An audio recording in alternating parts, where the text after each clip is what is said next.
Hey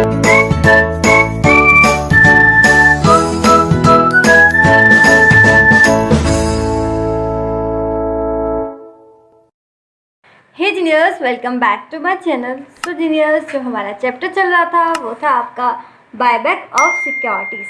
buyback of securities में last video में हमने किया था practical question number 1। Practical question number 1 में कितनी रिक्वायरमेंट थी आपकी? 2 रिक्वायरमेंट थी। कौन कौन सी? एक थी जनरल एंट्रीज पास करने की और सेकंड थी आपकी प्रिपेयर बैलेंस शीट, यानी कि बैलेंस शीट प्रिपेयर करने की। बैलेंस शीट तो आपको यहाँ पर दे रखी है, तो यहाँ पर आपको कौन सी बैलेंस शीट प्रिपेयर करनी है? यहाँ पर आपको जो यहाँ पर हमने बाईबैक किया है ना, बाईबैक, तो उसकी वजह से शेयर्स कम हो गए होंगे। उसके बाद हमने बोनस शेयर इशू करे हैं, तो उससे जो है शेयर कैपिटल हमारी बढ़ गई होगी। इसी तरीके से जो भी चेंज हुए हैं बाईबैक करने के बाद और बोनस शेयर्स इशू करने के बाद, बायबैक करने के बाद और बोनस शेयर्स इशू करने के बाद, ये जितनी भी सारी चीज़ें चेंजेस हुए हैं बैलेंस शीट में, जितने भी सारे चेंजेस हुए हैं बैलेंस शीट के फिगर्स में, हमें वो सारे कंसीडर करने हैं और उसके बाद क्या करना है? बैलेंस शीट प्रिपेयर करनी है। तो आइए फटाफट बैलेंस शीट प्रिपेयर करने के लिए सॉल्यूशन बुक पर आते हैं। तो ये रही आपके सामने सॉल्यूशन बुक। क्या प्रिपेयर कर रहे हैं हम? Balance sheet. कब? आफ्टर बाईबैक, बाईबैक के बाद और इशू ऑफ बोनस शेयर्स के बाद, बाईबैक और इशू ऑफ बोनस शेयर्स के बाद। बैलेंस शीट का फॉर्मेट अपना वही बोरिंग सा, कैसा? Particulars, note number, amount. ठीक है, तो चलो स्टार्ट करते हैं। सबसे पहले बताओ क्या होता है बैलेंस शीट में? क्या आता है? लायबिलिटीज़ और एसेट्स। लेकिन कंपनी की बैलेंस शीट में क्या आता है? Equity and liabilities. पहले क्या आता है? इक्विटी एंड लायबिलिटीज़, उसके बाद आता है एसेट्स। तो इक्विटी मतलब क्या? इक्विटी मतलब जो भी शेयर होल्डर्स का होता है। क्या क्या होता है? Share holders fund. इक्विटी मतलब शेयर होल्डर्स फंड। अब शेयर होल्डर्स का क्या क्या होता है बोलो? शेयर होल्डर्स का एक तो शेयर कैपिटल होता है और दूसरा उनका हक किस पे होता है? शेयर कैपिटल पे तो होता ही होता है, और रिजर्व एंड सरप्लस पे भी किसका हक होता है? ओनर्स का, मतलब शेयर होल्डर्स का। अब इक्विटी हो गई, अब कौन आएगा? लायबिलिटीज़। तो सेकंड आपका लायबिलिटीज़। लायबिलिटीज़ में पहले कौन आएगा? Non current liabilities. ठीक है, लायबिलिटीज़ दो ही तरीके की होती है, नॉन करंट और करंट। तो थर्ड आएगा आपका करंट लायबिलिटीज़। तो सिंपल फॉर्मेट है अपना। ठीक है, अब जितनी भी हमें कैलकुलेशन करनी होगी तो वो हम यहाँ बैलेंस शीट में ना करके कहाँ करेंगे? नोट्स में। तो शेयर कैपिटल के लिए हम जितनी भी कैलकुलेशन करेंगे वो कहाँ करेंगे? नोट नंबर 1 में, और उसका जो बिल्कुल एट द एंड जो आंसर होगा वो हम यहाँ लिख देंगे। ठीक है, तो चलो नोट नंबर 1 बनाते हैं।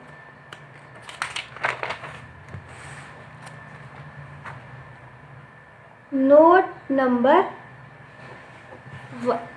ठीक है, अब देखते हैं शेयर कैपिटल बैलेंस शीट में कितना शो हो रहा है। तो देखो, शेयर कैपिटल आपका बैलेंस शीट में शो हो रहा है 1200। तो सारे अमाउंट लैक्स में, ठीक है, तो उस पर नहीं जाते हम। कितना है यहाँ पर? 1200। शेयर्स आपके 120 × 10 = 1200। तो आओ फटाफट नोट नंबर 1 में पहले हेडिंग डालते हैं, शेयर कैपिटल। ठीक है, इसमें पहले कितने शेयर्स थे? 120 शेयर्स एट द रेट 10 पर शेयर।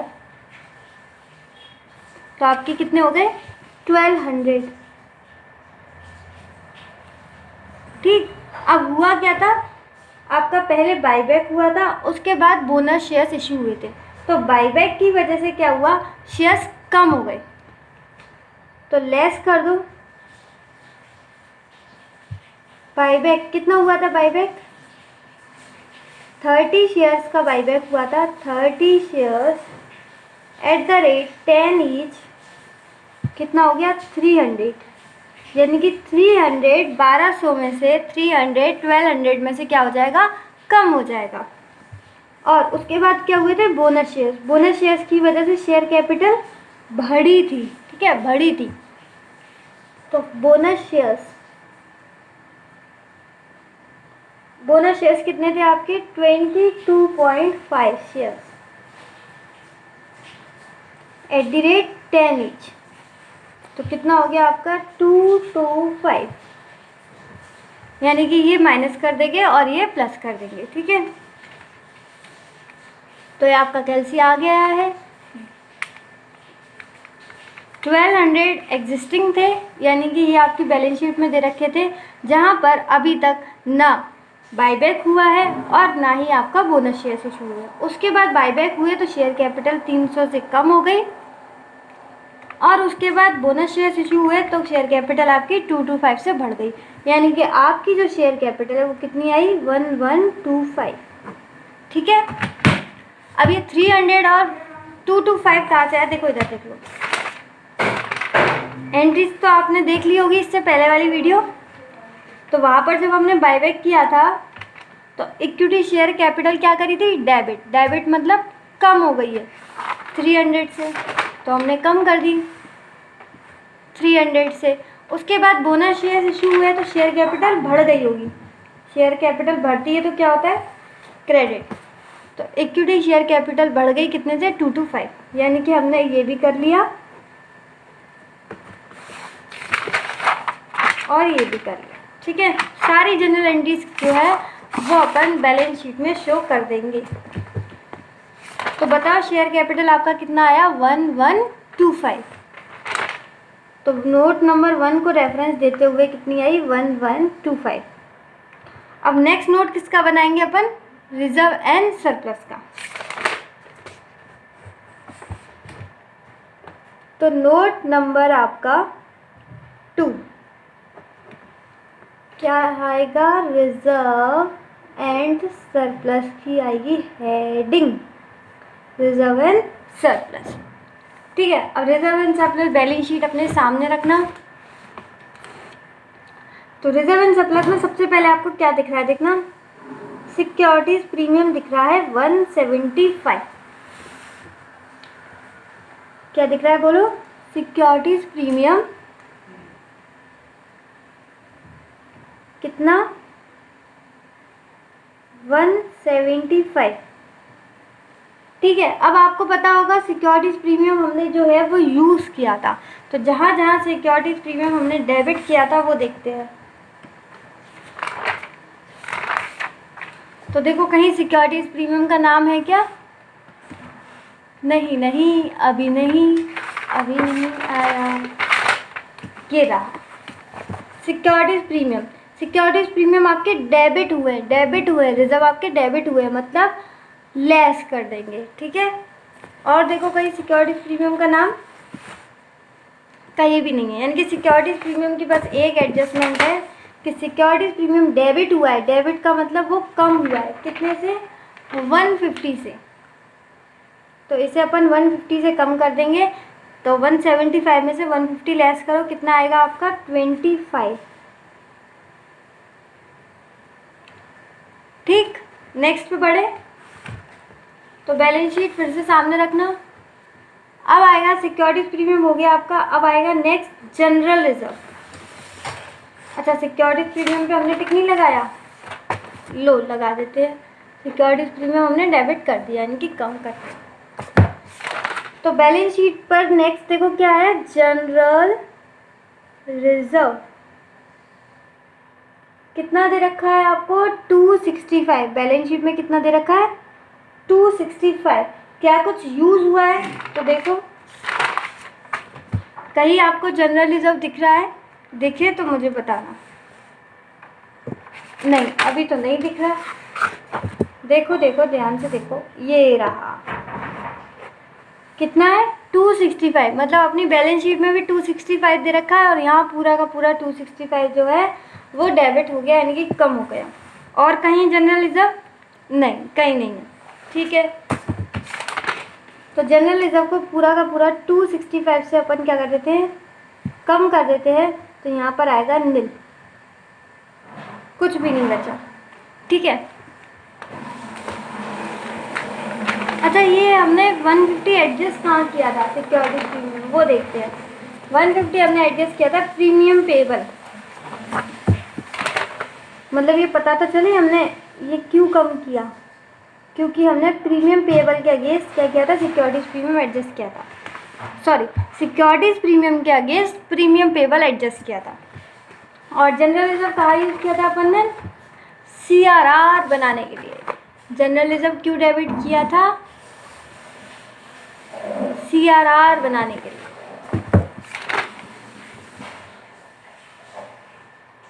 ठीक। अब देखो बैलेंस शीट में नेक्स्ट, तो बैलेंस शीट में अपना जो नेक्स्ट है वो है प्रॉफिट एंड लॉस अकाउंट। कितना शो हो रहा है, नहीं, नेक्स्ट है आपका ये सिक्योरिटीज प्रीमियम हो गया, जनरल रिजर्व हो गया, नेक्स्ट है आपका कैपिटल रिडम्पशन रिजर्व, जो कि कितना दे रखा है 200। तो CRR जो है वो आपको कितना दे रखा है 200। अब CRR से रिलेटेड देखते हैं क्या क्या हुआ है।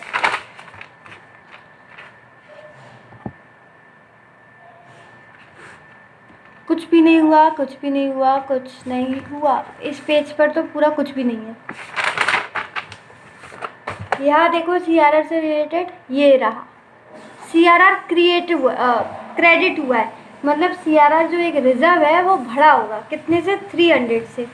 उसके बाद एक और एडजस्टमेंट है, CRR यहाँ पे डेबिट हुआ है, रिजर्व डेबिट होने का मतलब है कि CRR कम हुआ है, तो इसकी वजह से यहाँ क्रेडिट हुआ है, इसकी वजह से प्लस होगा, और इसकी वजह से क्या होगा माइनस, क्योंकि रिजर्व डेबिट हुआ है तो क्या हो गया, कम हो गया होगा।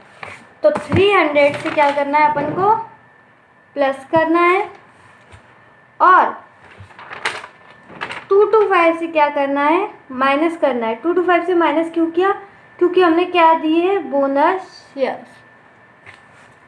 अब देखो ध्यान से, 200 पहले से था, 300 और क्रिएट कर दिया, और आपका 225 से अपन ने बोनस शेयर्स दे दिया, तो ये माइनस हो गया। अब देखो कितना आया, 275, कितना आया बोलो, 275, ठीक है।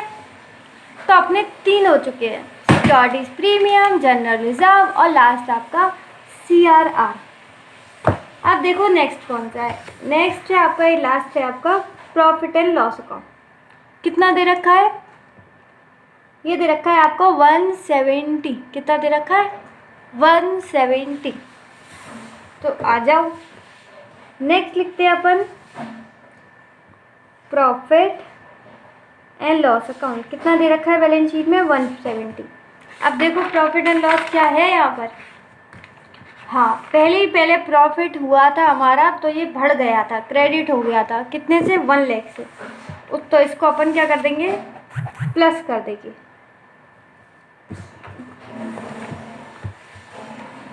उसके बाद यहाँ पर कोई प्रॉफिट एंड लॉस नहीं दिख रहा मुझे, फिर ये आपका आ गया, ये आ गया, ये आ गया, ये रहा, यहाँ पर डेबिट हुआ है, डेबिट हुआ है मतलब कम, यानी कि वो जो 1 लाख है उसकी वजह से प्रॉफिट बढ़ा था, तो उसको हमने प्रॉफिट प्लस कर दिया, और ये इसकी वजह से डेबिट हुआ है, डेबिट हुआ है मतलब कम हुआ है, तो इसको अपन क्या कर लेंगे माइनस। और उसके बाद देखो कोई भी प्रॉफिट एंड लॉस नहीं दिख रहा, यानी कि एक को अपन को क्या करना है, प्लस करना है। तो 1 लाख को अपन प्लस करेंगे, ये कब हुआ था प्रॉफिट, ये 1 लाख कहाँ से आया, profit on sale of investment, ठीक है। और 35 आपका CRR बनाते समय क्या हो गया, माइनस हो गया। तो इफेक्टिवली देखो कितना था, 170 था आपका, 1 लाख, सॉरी प्लस करेंगे ना, 170 था, 1 लाख रुपए और आ गए, माइनस हो गया 35, तो इफेक्टिवली देखो कितना बचा 136, ठीक है। तो ये सारे के सारे हो गए आपके रिजर्व एंड सरप्लस। अब इसका अपन टोटल कर लेंगे और हमारा जो नोट है वो कंप्लीट हो जाएगा। तो सबसे पहले आपका 25 जो दे रखा है वो है सिक्योरिटीज प्रीमियम। उसके बाद आपका ये तो नील है जनरल रिजर्व, तो इसका कुछ करना नहीं है। CRR आपका 275 प्लस आपका प्रॉफिट एंड लॉस कितना है 136, तो टोटल आ गया आपका 436। 436 क्या है आपका टोटल रिजर्व एंड सरप्लस। ठीक है, तो इसको अपन कहाँ लिख देंगे, reserve and surplus balance sheet में लिख देंगे 436। ये 436 कहाँ से आया, रेफरेंस के लिए नोट नंबर 2 दे देंगे। ठीक है, और इसको थोड़े से अच्छे से लिख देना। ठीक है, ऐसे डायरेक्ट मत लिखना, जैसे कि इसको इस तरीके से लिखना, प्रीमियम पेबल डायरेक्ट नहीं, इसको लिखना adjustment for premium payable on buyback.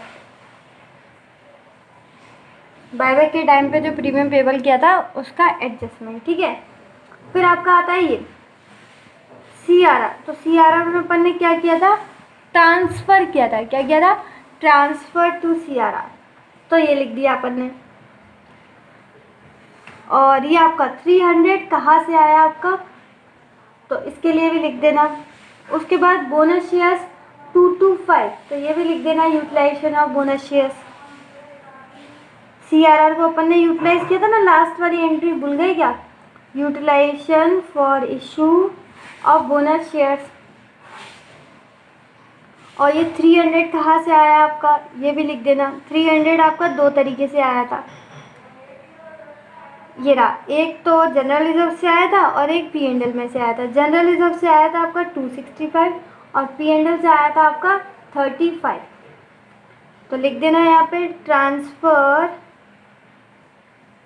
Due to buyback of shares from general reserve, transfer due to buyback of shares from P&L account. ठीक है, इस तरीके से जो है थोड़ी सी इंग्लिश लिख के आना, तो उससे थोड़ा अच्छा इंप्रेशन पड़ता है।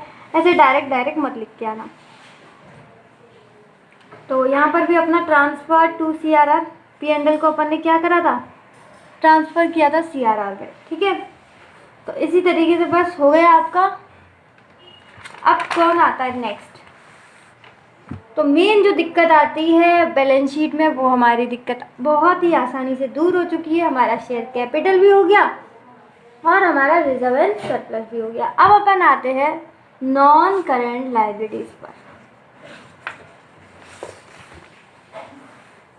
तो देखो नॉन करेंट लायबिलिटीज आपको क्या दे रखे हैं, ये रहा 12% डिवेंचर, कितने 750, कितने दे रखे हैं बोलो 750। आ जाओ, 12% डिवेंचर्स कितने हुए 750। तो ये तो डायरेक्ट दे रखा है, इसमें कोई चेंज था नहीं, तो हमने भी क्या किया डायरेक्ट लिख दिया।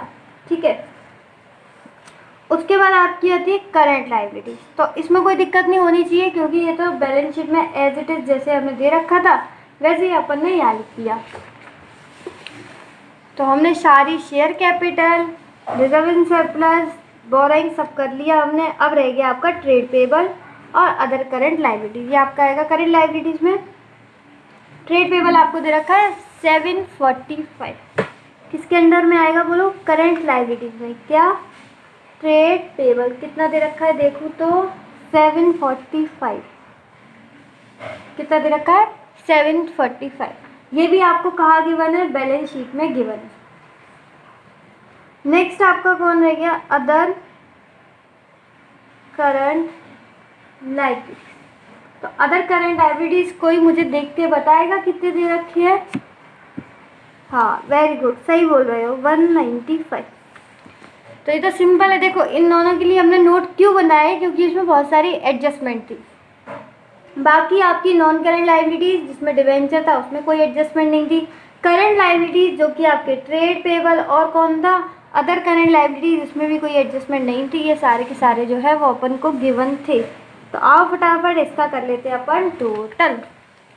Share capital 1125, reserve and surplus 436, इन दोनों के लिए हमने नोट्स टू अकाउंट बनाए थे और इनके लिए हमें ज़रूरत ही नहीं पड़ी। 750 आपकी non current liabilities, 745 trade payable और 195 आपका क्या था, अदर करेंट लाइबिलिटीज़। तो लाइबिलिटी साइड का जो टोटल है वो आया है आपका 3251। ठीक है, अब आते हैं सेकंड साइड कौन सी है आपकी, लाइबिलिटी साइड हो गई। अब आएगी आपकी एसेट साइड। तो एसेट साइड में सबसे पहले कौन आता है, जैसे लाइबिलिटी में आता है नॉन करेंट फिर करंट, उसी तरीके से यहाँ पर भी आता है आपका नॉन करेंट एसेट।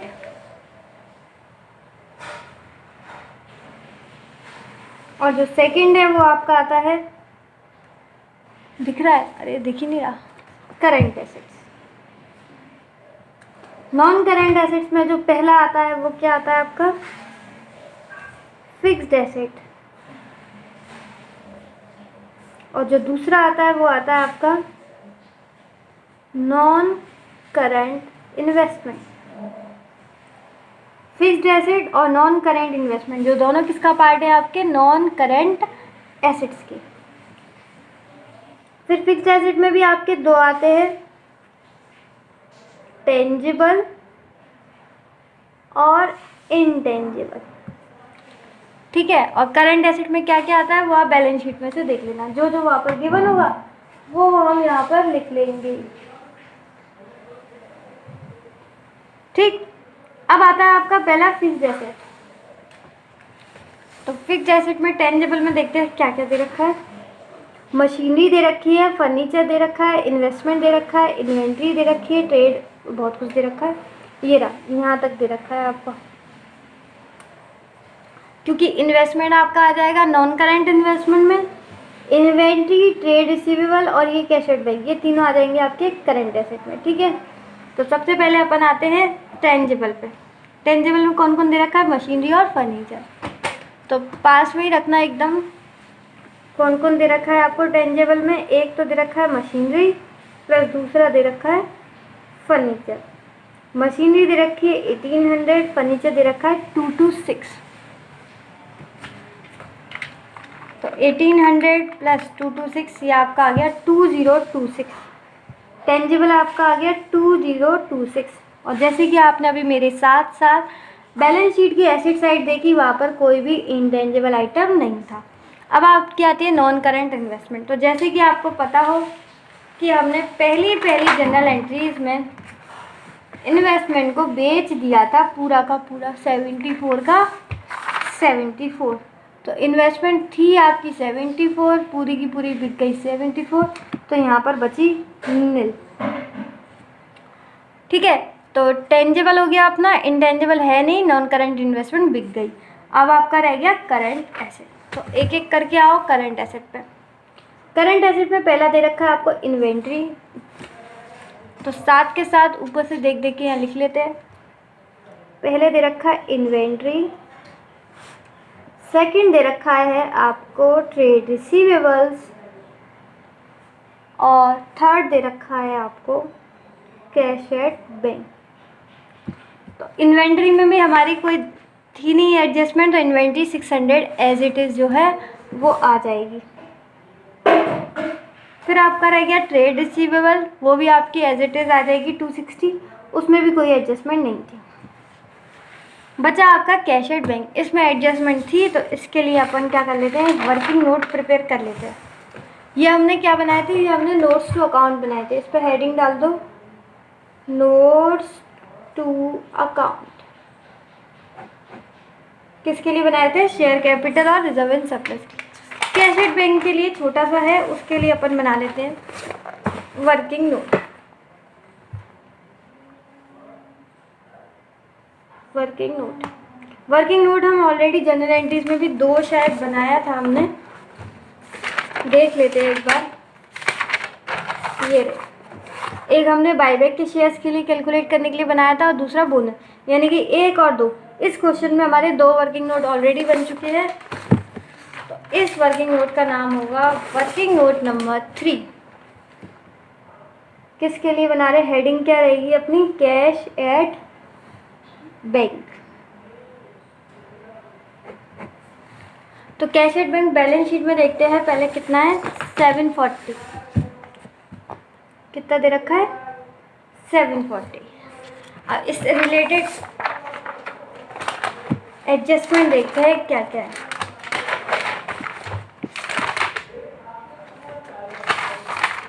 आ जाओ जनरल एंट्री में। सबसे पहले बैंक में पैसा आया है, डेबिट हुआ है, कितना 75, तो इसको कर लेंगे प्लस।